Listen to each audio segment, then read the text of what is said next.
Saat matahari terbenam memuda menjadi cahaya lembut, dapur Amish hidup dengan kehangatan. Aroma gurih daging panggang berpadu dengan uap yang naik dari air chia dan wangi manis toples madu yang memeluk buah persik matang sempurna. Setiap irisannya seperti bisikan yang berusaha menahan musim panas sedikit lebih lama. Tidak ada lemari es, hanya tangan yang sabar dan rahasia kuno. Diwariskan dari generasi ke generasi, mengubah bahan-bahan sederhana menjadi hidangan yang berbicara langsung ke hati.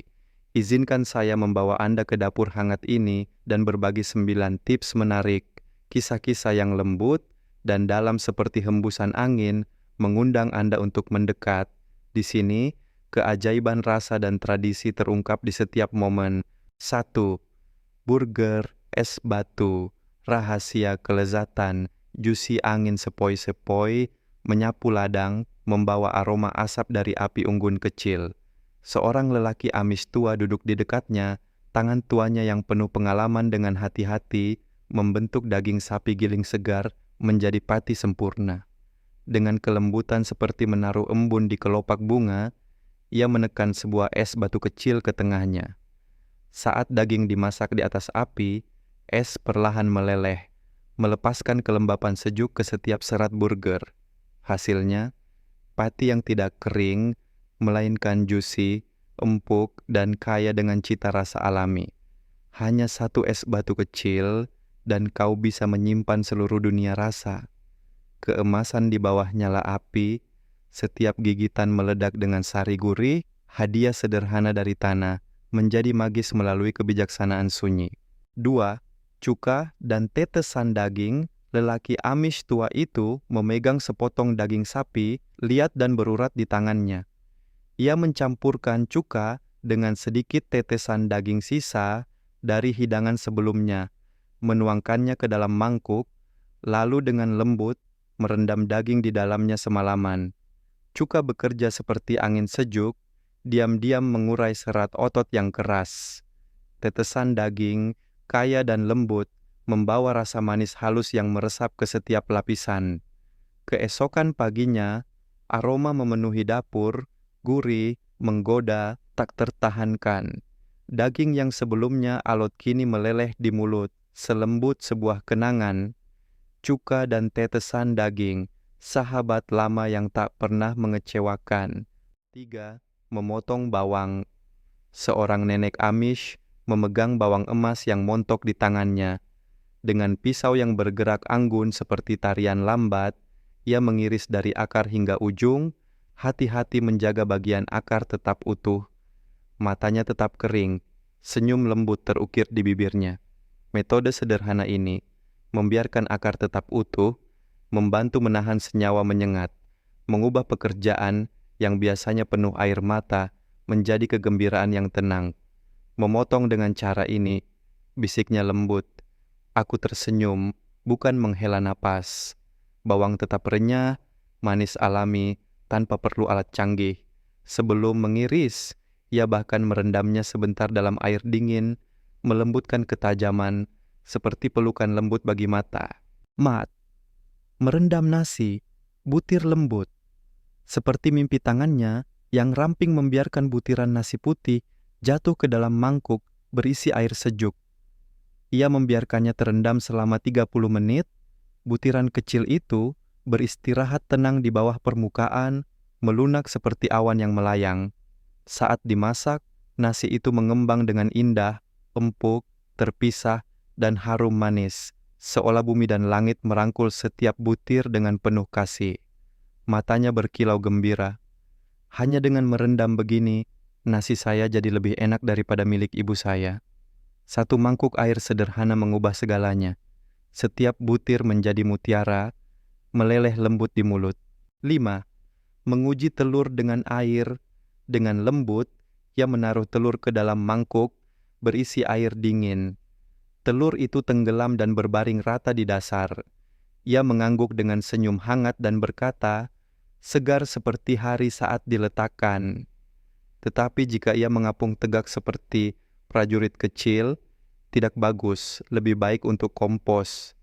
Rahasianya ada pada air, telur segar berat dan tenggelam, telur tua berisi udara dan mengapung. Hanya dengan semangkuk air, kebenaran terungkap dalam hitungan detik.